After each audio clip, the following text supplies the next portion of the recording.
Kata beliau, memang aku tidak mengatakan bahwa menghafal Al-Quran secara keseluruhan itu sebuah kefarduan. Akan tetapi itu merupakan syarat lazim bagi setiap orang yang ingin dan bercita-cita menjadi seorang alim dan paham agama. Kalian tidak akan pernah sampai kepada tujuan yang kalian maksudkan, maksudnya ilmu, kecuali pertama-tama cari dulu sesuatu yang mendasari ilmu itu. Maksudnya adalah Al-Quran. Maka inilah pentingnya Al-Quran bagi kita talibul ilm. Begitupun mungkin yang Al-Fakir pahami dari pesan Profesor Ali Mustafa Yaqub. La tamutunna illa wa antum katibun. Selama antum hidup sampai akhir wafat, akhir hayat antum, senantiasalah menulis.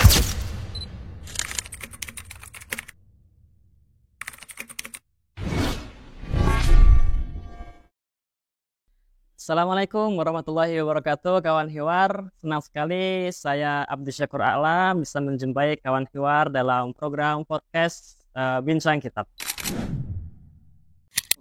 Program Hiwar Media menyuguhkan berbagai tema yang menarik dan sangat sayang jika dilewatkan. Di kesempatan kali ini, kita akan berbincang tentang suatu buku, suatu kitab, karya salah satu mahasiswa S2 di Universitas Al-Azhar, yang membahas seputar Al-Quran dan bagaimana cara mentadaburinya.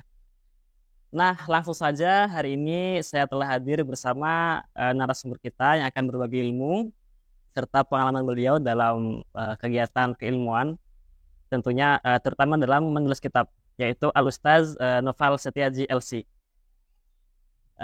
Profil singkat beliau yaitu nama beliau Ustaz Noval Setiaji LC. Riwayat pendidikan, beliau merupakan salah satu alumni S1 di Universitas Al-Azhar Kairo. Kemudian sekarang sedang menempuh pendidikan S2 di Dirsat Ulia di Qism Balaghah wal Naqd. Ya, betul. Oke. Kemudian pengalaman mengajar beliau juga aktif mengajar di berbagai rumah binaan, di rumah Hiwar, di rumah syariah, Kawakib Pusha, dan berbagai rumah binaan yang lainnya. Beliau juga salah satu mahasiswa yang aktif menulis. Beberapa karya diantaranya yaitu Nazm Raqaiq Al-Quran dan juga kitab Mauridul Dzum'an. Nah, mari kita sapa beliau. Assalamualaikum Ustaz, bagaimana kabarnya? Assalamualaikum warahmatullahi wabarakatuh. Alhamdulillah sehat. Alhamdulillah sehat. Alhamdulillah. Sangat semangat sekali ini akan berbicara dengan dan berdiskusi ringan dengan Ustaz. Insyaallah. Insyaallah. Oke, teman-teman kawan Hiwar semua, Al-Quran adalah pedoman bagi manusia, petunjuk dan juga rahmat bagi kaum muslimin. Al-Quran memang bisa kita bermuamalah dengannya dengan cukup membacanya dan kita akan mendapatkan pahala, tetapi lebih jauh dari itu ada cara atau muamalah lain yang akan lebih menarik, seperti mentadaburinya dan juga bertafakur juga nanti akan mengamalkannya. Oke, langsung saja kita mulai diskusinya. Ustaz, ada beberapa pertanyaan dari kami. Yang pertama, Ustaz, Al-Quran secara umum sudah diketahui bahwa Al-Quran itu merupakan salah satu sumber hukum bagi kaum muslimin. Umat Islam semangatlah tentang itu. Yeah. Tapi ada sudut pandang lain, Ustaz. Bagaimana kedudukan Al-Quran untuk talabul ilmu seperti kita gini? Seperti penuntut ilmu sebagaimana umumnya. Wassalamu ala Rasulillah wa ala alihi wa sahbihi wa mawala summa ma ba'd. Alhamdulillah pada kesempatan ini kami diberikan waktu di Hiwar Media. Semoga Allah Subhanahu wa taala menebarkan manfaat dan berkah untuk kita semua melalui Hiwar Media ini. Amin ya rabbal alamin. Baik, untuk menjawab pertanyaan dari antum Ustaz, tentunya kita sebagai seorang muslim, terlebih lagi seorang talibul ilm, kita meyakini bahwa Al-Quran ini merupakan kalamullah yang muta'abbad bitilawati, yang bernilai ibadah ketika kita membacanya. Al-Quran pula menjadi pintu akses utama kita bersambung dengan Allah. Al-Imam Syatibi rahimahullah ta'ala pernah menyampaikan, wa ba'du fahablullahi fina kitabuhu fajahid bihi hiblal ida mutahabbila. Nah, menurut antum nih, kira-kira pantas enggak seorang talibul ilm tidak memiliki pintu akses utama ini bersambung dengan Allah dalam kehidupan sehari-hari. Tidak. Itu sangat tidak pantas. Nampaknya tidak pantas sekali ya. Nah, kemudian Ustaz, ilmu-ilmu agama yang kita ketahui dan kita kenal sekarang, ya, baik itu ilmu wasail ataupun bahkan ilmu maqasid, ini memiliki tujuan utama, yaitu untuk berkhidmat kepada Al-Quran dan hadis, agar kita bisa memahaminya dengan sebaik-baik pemahaman. Ya, demikian karena tadi disampaikan bahwa Al-Quran dan hadis ini merupakan sumber utama hukum Islam. Betul ya Ustaz? Ya. Nah, jika boleh kita analogikan dengan sederhana, Al-Quran ini seperti matan ilmu. Sebuah matan ilmu. Sedangkan ilmu-ilmu yang lainnya itu merupakan syuruh dan hawasinya. Kalau tidak ada matan ilmu, ada nggak syuruh dan hawasi? Tidak ada. Ya, adanya syuruh dan hawasi disebabkan karena adanya matan ilmu kan. Nah, maka dari ini Al-Quran merupakan aslul usul. Al-Quran merupakan aslul usul. Sehingga dikatakan oleh para ulama, man dhayya'al usul hurimal usul. Barang siapa yang dia menyepelekan, tidak memperhatikan hal-hal yang dasar dan fundamental, maka akan sulit baginya untuk dia sampai kepada tujuan. Man dhayya'al usul hurimal usul. Kemudian sependek pengetahuan Al-Fakir ketika membaca sirah para ulama salaf kita radhiyallahu taala anhum ajma'in, mereka memiliki kesamaan ketika mereka memulai mempelajari sebuah ilmu atau mempelajari perjalanan mereka menuntut ilmu. Kesamaannya adalah mereka semuanya radhiyallahu taala anhum ajma'in memulai dengan Al-Quran, mempelajari Al-Quran. Seakan bahkan Al-Quran ini menjadi syarat lazim bagi setiap orang, bagi ulama nanti yang akan menjadi ulama itu tadi dalam perjalanannya. Bahkan disampaikan oleh penulis kitab Jami' Bayanil Ilmi wa Fadli, beliau mengatakan, wala aqul anna hifdhahu kullahu fardun.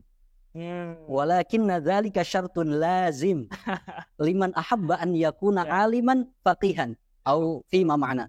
Kata beliau, memang aku tidak mengatakan bahwa menghafal Al-Quran secara keseluruhan itu sebuah kefarduan. Akan tetapi itu merupakan syarat lazim bagi setiap orang yang ingin dan bercita-cita menjadi seorang alim dan paham agama. Liman ahabba an yakuna aliman faqihan. Dan Al-Fakir sendiri berkeyakinan bahwa jika kita tanyakan kepada para guru kita di Al-Azhar Asy-Syarif dengan perbedaan takhusus keilmuannya, Al-Fakir meyakini bahwa mereka semua, guru-guru kita ini telah menyelesaikan hafalan Al-Qurannya sejak usia belia. Dan mungkin antum juga pernah dengar dauhnya Syekhul Azhar As-Sabiq, yaitu Al-Imam Muhammad Said Tantawi. Beliau pernah berkata, laisa azhariyan man lam yahfadzil Quran. Bukanlah seorang Azhar yang hakiki orang ataupun mahasiswa yang tidak menghafalkan Al-Quran. Tamparan keras bagi kita ya. Kemudian disampaikan dalam sebuah bait nazam, ya ayyuhad darisu ilman ala taltamisul auna ala darsihi lan tablughal far'al ladzi rumtahu illa bi bahthin min kan asihi. Wahai sekalian para pencari ilmu, tidakkah kalian mencari dan meminta sebuah pertolongan, sesuatu yang bisa menolong kalian dalam proses belajar kalian? Kalian tidak akan pernah sampai kepada tujuan yang kalian maksudkan, maksudnya ilmu, kecuali pertama-tama cari dulu sesuatu yang mendasari ilmu itu. Maksudnya adalah Al-Quran. Maka inilah pentingnya Al-Quran bagi kita thalibul ilm. Mungkin nanti sebelum kita lanjutkan ke obrolan yang lain, izinkan Al-Fakir untuk menyampaikan sebuah kisah menarik. Boleh. Dikisahkan ada seorang laki-laki yang bertanya kepada Al-Imam Ahmad bin Hanbal radhiyallahu ta'ala anhu. Beliau bertanya tentang seseorang yang dia memiliki anak-anak. Kemudian seorang ini, dia mengajarkan anak-anaknya langsung hadis untuk dihafalkan, untuk diriwayatkan, untuk sama dan seterusnya. Kemudian Imam Ahmad bin Hanbal mengingkari metode belajar seperti ini. Dan meluruskan bahwasanya sebaiknya, seyogianya anak-anak itu diajarkan terlebih dahulu Al-Quran. Baru kemudian kepada ilmu-ilmu yang lain. Gitu. Mengapa demikian? Karena biasanya orang yang mengawali sesuatu, ya, dalam hal ini belajar, sesuai dengan aulawiyat, skala prioritas, maka biasanya akan lebih mantap dan kokoh keilmuannya. Dikatakan dalam sebuah syair, atani hawaha qabla an a'rifal hawa fasadafa qalban khaliyan fatamakkana. Mahal syairnya adalah di fasadafa qalban khaliyan fatamakkana. Jadi kalau ada sesuatu yang menghinggap kepada hati kita, yang mana hati kita ini masih kosong, belum disibukkan oleh hal yang lain, maka sesuatu yang hinggap pada hati kita itu biasanya akan kokoh tertanam di hati kita. Nah, dalam hal ini misalkan ketika kita belum disibukkan dengan ilmu-ilmu yang lain nih, kemudian kita isi hati kita yang belum sibuk ini dengan Al-Quran sebagai pondasi kita, maka Al-Quran ini akan menjadi pondasi yang kuat dan kokoh untuk membantu keilmuan kita nanti ke depannya. Masya Allah, Masya Allah. Maka dalam hal ini mungkin Al-Fakir ingin ansah nafsi wa iyyakum agar mungkin merubah mindset kita yang mungkin terbesit bahwa Al-Quran ini menjadi beban. Al-Quran ini menghabiskan waktu untuk bisa mempelajari ilmu-ilmu yang lain. Justru kita harus meyakini bahwa Al-Quran ini bisa menjadi penolong, menjadi sumber keberkahan biidznillah ta'ala ya, dalam proses belajar kita. Maka wirid utamanya seorang talibul ilmi adalah Al-Quran. Wallahu a'lam bishawab. Allah. Menarik sekali satu bahasanya dari sudut pandang talibul ilmi, berarti Al-Quran tidak cukup hanya dipandang sebagai marji utama dalam pengetahuan hukum gitu. Tapi ada menjadi wasilah pada Allah, akses tahu kepada Allah.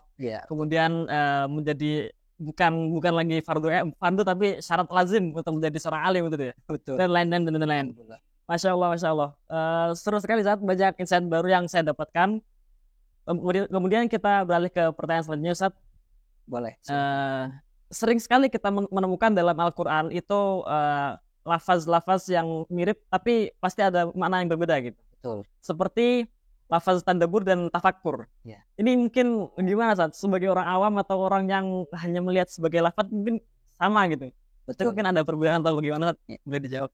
Baik, memang Ustaz ada beberapa kata yang terkait ya, yang memiliki kemiripan dengan kata tadabbur itu sendiri. Misalkan yang antum tadi sampaikan kata tafakkur.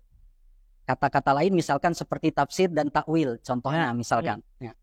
Nah, kalau kita telaah dan tinjau dari segi bahasa, tentu masing-masing kata tersebut memiliki akar kata yang berbeda kan? Nah, dengan perbedaan akar kata ini biasanya juga akan memberikan makna yang berbeda. Nah, dalam kitab Al-Furuq Al-Lughawiyah, Al-Imam Askari rahimahullahu ta'ala menjawab perbedaan itu antara tadabbur dengan tafakkur. Kata beliau, anna tadabbur tasarruful qalbi bin nadhar fil awaqib. Wa tafakkur tasarruful qalbi bin nadhar fid dalail. Kata beliau. Perbedaannya antara tadabbur dengan tafakkur menurut beliau adalah kalau tadabbur itu mengoptimalkan kerja pikiran kita untuk menelaah atau meneliti efek dari sesuatu, hasil akhir dari sesuatu, apa hikmahnya, ya, apa ibrah yang bisa kita ambil dan seterusnya. Sedangkan tafakkur adalah mengoptimalkan kerja hati dengan meninjau atau menelaah dalil atau tanda-tanda yang ada di dalam sesuatu tersebut. Nanti kita jelaskan lebih mudah insya Allah. Maulana Syekh Muhammad Mihanna juga sama, pernah menjawab dengan jawaban yang sama dari pertanyaan yang sama. Tadabbur dengan tafakkur itu apa bedanya? Kemudian Maulana Syekh Muhammad Mihanna ini beliau menekankan bahwa tadabbur ini meneliti awaqibul umur. Hasil akhir dari sesuatu, apa efeknya, apa ibrah yang bisa kita ambil, apa pelajaran dan hikmah yang bisa kita ambil. Itu tadabbur. Sedangkan tafakkur itu menelaah sesuatu dalam sesuatu yang lain, bukan awaqibul umurnya, gitu ya. Atau kalau boleh kita analogikan dengan sederhana, tadabbur ini adalah tafakkur kuadrat. Another level dari tafakkur. Tadabbur ini kombinasi antara akal dan hati. Sedangkan kalau tafakkur biasanya dia beriktimad sama akal saja. Ada pula ternyata yang membedakan tadabbur dengan tafakkur ditinjau dari objek yang dibahasnya, objek yang ditelaahnya. Kalau misalkan objek yang dibahas atau ditelaahnya itu adalah Al-Kitabul Mastur, maksudnya Al-Quran, maka itu disebut tadabbur. Makanya di Al-Quran disampaikan afala yatadabbarunal Quran, bukan afala yatafakkarunal Quran. Kemudian jika sesuatu objek yang ditinjaunya ini merupakan Al-Kitabul Manzur, Al-Kaun, alam semesta maksudnya, maka itu disebut tafakkur. Makanya dalam Al-Quran digunakan kata alladzina yadhkuruna Allaha qiyaman wa qu'udan wa 'ala junubihim wa yatafakkaruna fi khalqis samawati wal ard, bukan menggunakan wa yatadabbaruna Ya. fi khalqis samawati wal. Mungkin singkatnya demikian perbedaan antara tadabbur dan tafakkur, wallahu a'lam bishawab. Menarik sekali, menarik sekali. Yang mana secara singkat mungkin tadabbur bisa kita maknai bagaimana kita melihat atau berpikir tentang Al-Quran yang kitab Al-Mastur. Sedangkan tafakur adalah berpikir tentang kitab yang mandur gitu, alam semesta. Betul. Tamam Ustadz, kemudian kita beralih ke pertanyaan selanjutnya nih, semakin menarik diskusinya. Boleh, silakan. Oke. Tadabbur dan tafakur. Sekarang mungkin kita fokus yang ke tadabbur dulu, soalnya kan yang pihal kitab Al-Mastur ya. Betul. Kemudian apa sih sebenarnya urgensi mentadaburi Al-Quran? Baik, urgensi mentadaburi Al-Quran. Kita mungkin sudah mengetahui bahwa mukjizat itu ada dua macam atau dua jenis. Jenis pertama disebut mukjizat hissiyah.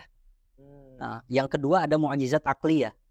Al-Quran sebagai mukjizatnya Nabi Muhammad SAW ini merupakan jenis kedua dari mukjizat, yaitu mukjizat akliyah. Sehingga membuat Al-Quran ini menjadi mukjizat yang khalidah, yang abadi, tak lekang oleh zaman kan. Berbeda dengan mukjizat-mukjizat para rasul yang lain, karena merupakan mukjizat hissiyah, akan sirna seiring wafatnya para rasul atau seiring selesainya risalah yang diemban. Nah, maka karena Al-Quran ini merupakan mukjizat akliyah, maka perlu dibutuhkan untuk ditelaah, dicermati, difikirkan, diambil pelajarannya yang kemudian kita kenal dengan tadabbur.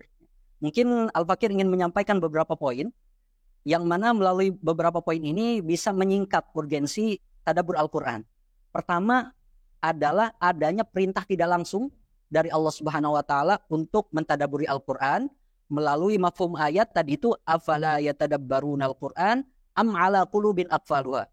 Memang walaupun ayat tersebut diawali dengan istifham ingkari tasdiqi yang diiringi oleh huruf am munqatiyah di am ala qulubin aqfaluha. Namun terkadang perintah tidak langsung itu lebih mengena ke hati dibandingkan perintah langsung. Misalkan dalam contoh ini, ayat ini misalkan seakan Allah memerintahkan kepada kita secara tidak langsung untuk mentadabburi Al-Quran. Konsekuensi bagi orang yang tidak mentadabburi Al-Quran adalah diserupakan dengan kaum ulaikal ladzina la'anahumullah fa asammahum wa a'ma absarahum, dan mereka memang sudah ditutup hatinya. Waliyahzubillah. Mengena banget kan, kita nggak mau diserupakan dengan kaum yang seperti itu. Kemudian poin kedua, di antara tujuan utama Al-Quran diturunkan adalah memang untuk ditadabburi. Kitabun anzalnahu ilaika mubarakun liyadabbaru ayatihi waliyatadzakkara ulul albab. Nah, Al-Quran memang ditujukan untuk orang-orang yang akal dan pikirannya sehat, ulul albab tadi itu. Orang yang nggak sehat dan rusak pikirannya ini nggak diajak dulu gitu ya. Nah, maka dalam hal ini di antara bentuk akal kita sehat, akal kita ini bagus, baik, itu adalah dengan cara mentadabburi Al-Quran, ya. Agar supaya apa? Agar kitab kita yaitu Al-Quran menjadi petunjuk bagi kita dan juga menjadi keberkahan bagi kita supaya kita terus eling, terus ingat gitu ya. Fatadabbaril Qur'ana in rumtal huda fal ilmu tahta tadabburil Qur'ani, kata sebuah penyair. Disampaikan bahwa tadabburilah Al-Quran jika kamu ingin mendapatkan petunjuk dari Allah. Karena apa? Karena ilmu itu banyak tersimpan di dalam tadabbur Al-Quran. Mungkin dua poin ini Al-Fakir cukup untuk menjadi perwakilan bahwa pentingnya tadabbur Al-Quran. Wallahu a'lam bishawab. Tamam Ustaz. Masya Allah. Jadi urgensi tadabbur Al-Quran adalah salah satunya memang Allah memerintahkan kita untuk mentadabbur Al-Quran dengan tadi istifham yang kari. Tamam Ustaz. Selanjutnya ke pertanyaan selanjutnya Ustaz. Dengar-dengar saya antum sudah mengarang sebuah kitab Ustaz. Alhamdulillah. Masya Allah. Kemudian apa dulu kitab yang antum karang yang berbicara tentang tadabbur Al-Quran? Kita sekaligus promosi ya. Boleh Ustaz. Mohon nyali dulu sebentar ya.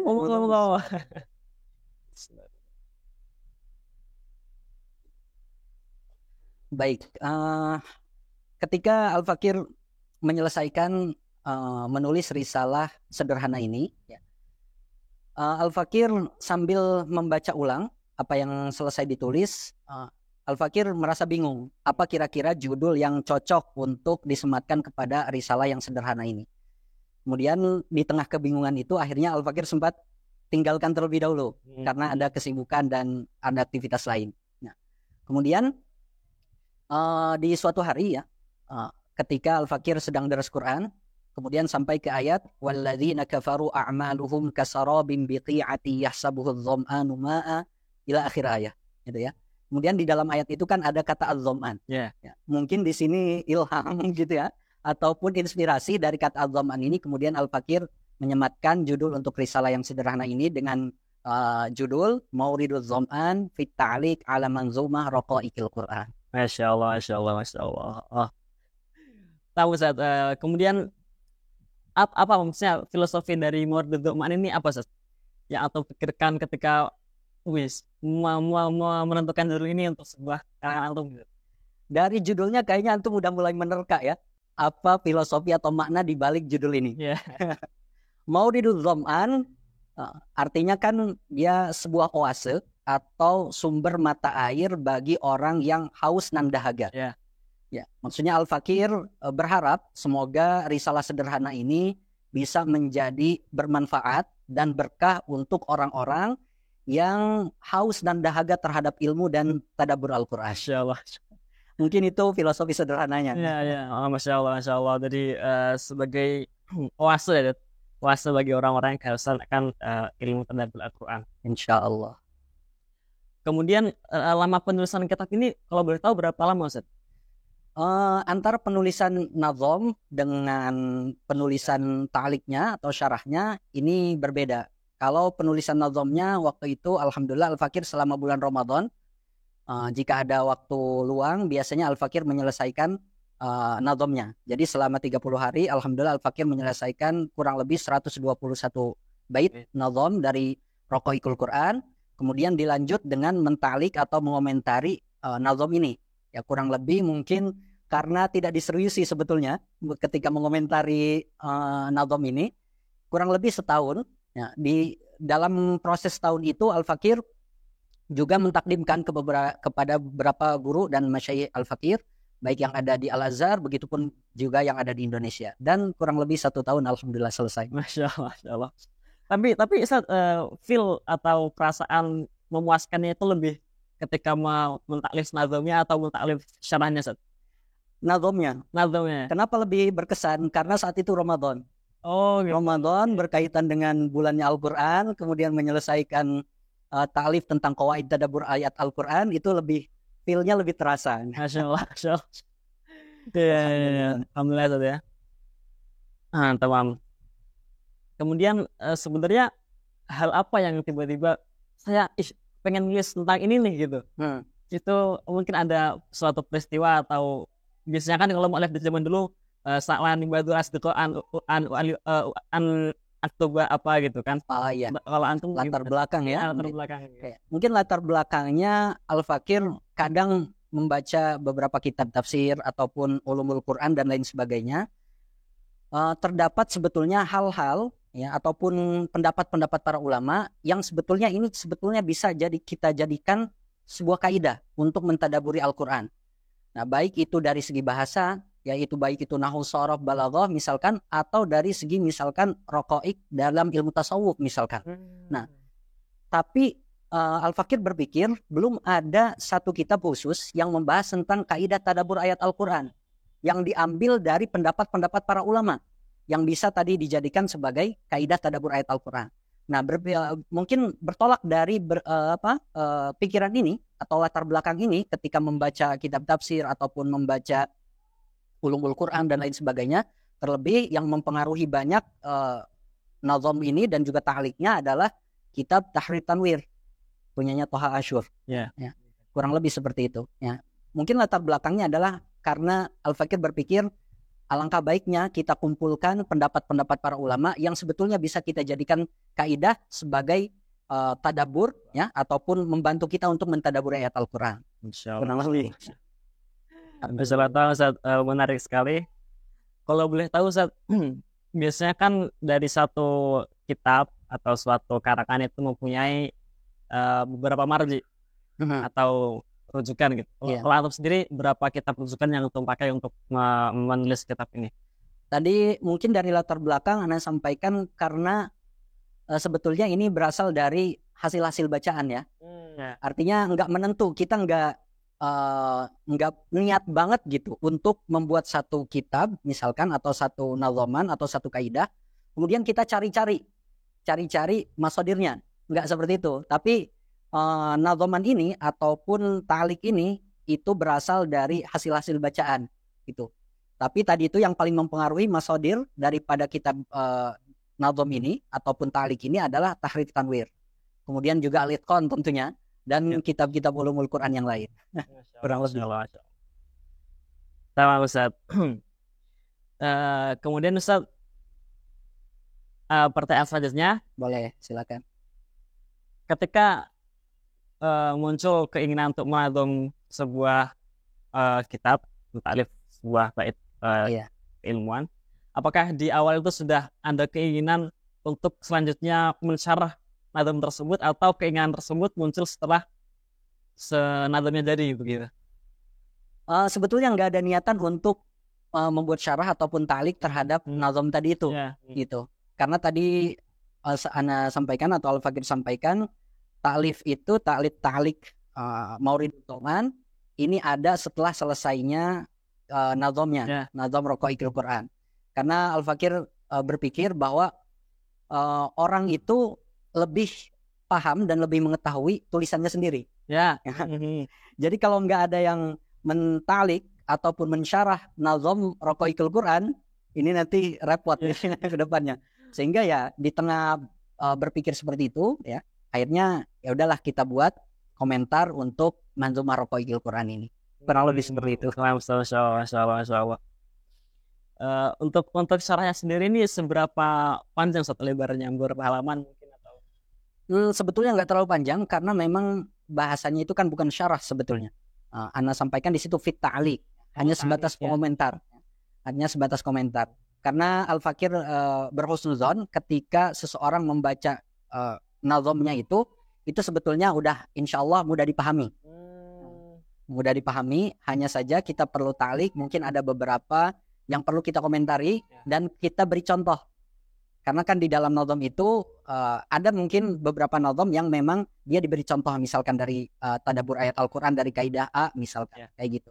Nah, sedangkan kaidah Mauridud Dhamman fi ta'liq ala Manzumah Raqaiqul Quran ini hanya sebatas komentar tambahan dan juga tidak terlalu panjang, ya, tidak terlalu banyak juga, kurang lebih mungkin sekitar 150 sampai 200 halaman. Kecil tapi. Masya Allah, menarik sekali Ustaz.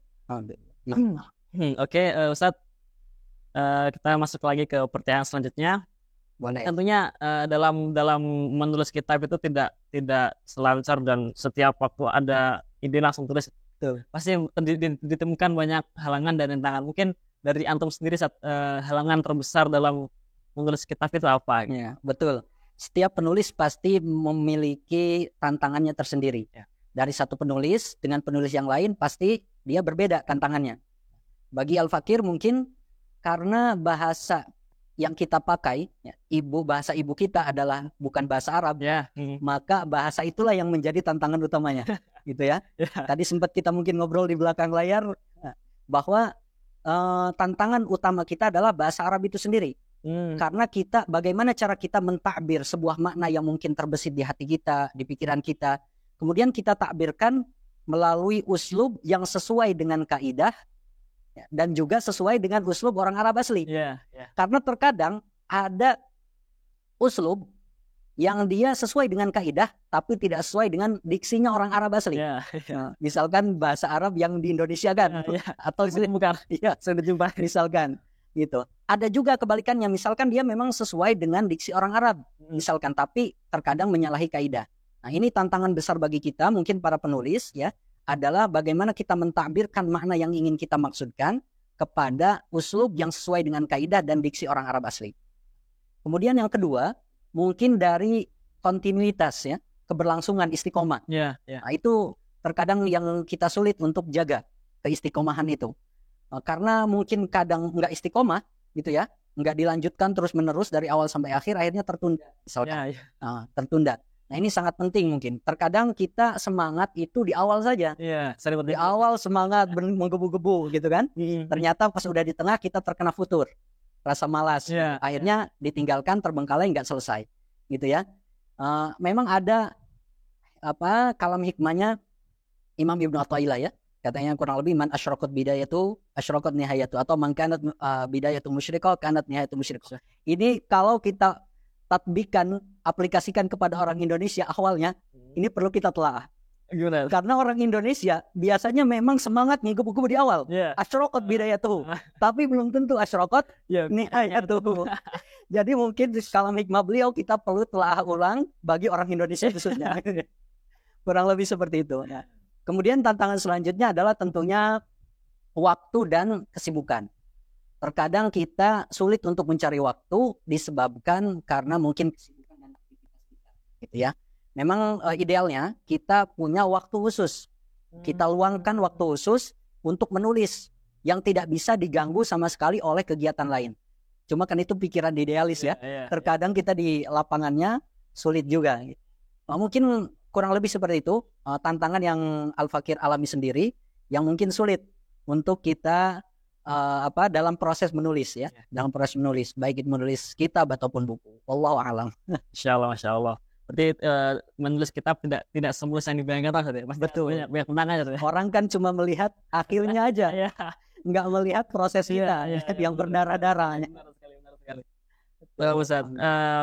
Kemudian ke pertanyaan sebelum terakhir, Ustaz, apakah ada rencana untuk menulis kitab selanjutnya? Al-Fakir senantiasa ingat pesannya Al-Maghfurullah Profesor Dr. Kiai Haji Ali Mustafa Ya'qub rahimahullah ta'ala. Beliau adalah pendiri pesantren Darussunnah di Ciputat. Beliau berpesan, la tamutunna illa wa antum katibun. La tamutunna illa wa antum katibun. Jangan sekali-kali kalian berani untuk wafat kecuali kalian sudah pernah menulis, gitu ya. Nah, kalau kita misalkan sinkronkan dengan ayat ya ayyuhalladzina amanu taqullaha haqqa tuqatih wa la tamutunna illa wa antum muslimun, kita dalam ayat tersebut dituntut oleh Allah untuk menjadi muslim di akhir hayat doang, atau selama hidup kita sampai akhir hayat kita dituntut untuk menjadi muslim selamanya ya. Nah, begitupun mungkin yang Al-Fakir pahami dari pesan Profesor Ali Mustafa Ya'qub, la tamutunna illa wa antum katibun, selama antum hidup sampai akhir wafat, akhir hayat antum, senantiasalah menulis. Masya Allah. Semoga bisa menjawab ya, walaupun agak ambigu ya. Itu menarik sekali, Ustaz. La tamutunna illa wa antum katibun. Masya Allah. Kemudian, Ustaz, pertanyaan terakhir, mungkin ada tips and tricks gitu untuk para penonton yang ingin memulai bergelut di bidang penulisan gini ya. Dalam tentunya lebih spesifik dalam penulisan kitab bahasa Arab gitu. Mungkin ada saran tips and tricks gitu agar tentunya pertama rajin membaca.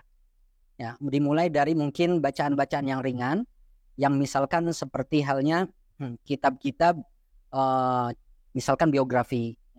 Dari kitab-kitab biografi itu kita perhatikan uslub-uslubnya. Sering membaca tentunya, karena kita tidak akan bisa menulis kalau kita nggak membaca. Nah, itu talazum, suatu hal yang lazim gitu ya. Kemudian selanjutnya tentunya adalah melatih insya kita. Karena kita kalau nggak dilatih terus-menerus untuk menulis bahasa Arab, itu kita akan terbelenggu dengan uslub Indonesia kita.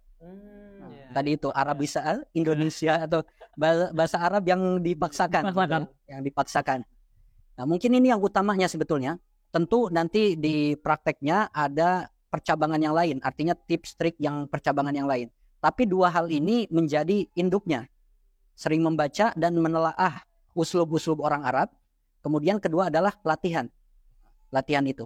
Ada satu kitab yang menurut Al-Fakir bagus untuk dibaca, yaitu Takwin Al-Malakah Al-Lughawiyah. Nah, punyanya Syekh Al-Marokisi. Itu di sana kita mungkin dilatih, dipancing untuk bisa juga maharoh lugawiyah kita bisa bagus. Ya. Di antaranya maharoh lugawiyah itu karena dalam menulis, gitu ya. Maka Takwinul Malakah Lugawiyah mungkin sangat direkomendasikan untuk dibaca dan dipraktekkan, insyaallah. Masya Allah. Menarik sekali, Ustaz, diskusi kita pada sore hari ini. Alhamdulillah. Namun sayangnya waktu kita terbatas, Ustaz. Tidak terasa ya. Iya. Alhamdulillah.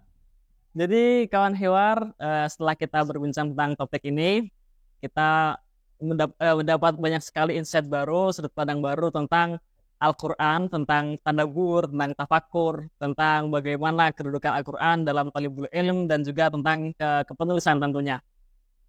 Nah, kemudian terima kasih banyak Ustadz telah bersedia hadir di podcast kita kali ini dan juga telah berbagi ilmunya. Banyak insight dan sudut pandang yang baru yang kami dapatkan. Alhamdulillah. Alhamdulillah. Alhamdulillah. Alhamdulillah. Jangan lupa like, komen, dan subscribe Hiwar Media. Saya Muhammad Amdi Syakur Ala pamit undur diri. Terima kasih. Wassalamualaikum warahmatullahi wabarakatuh.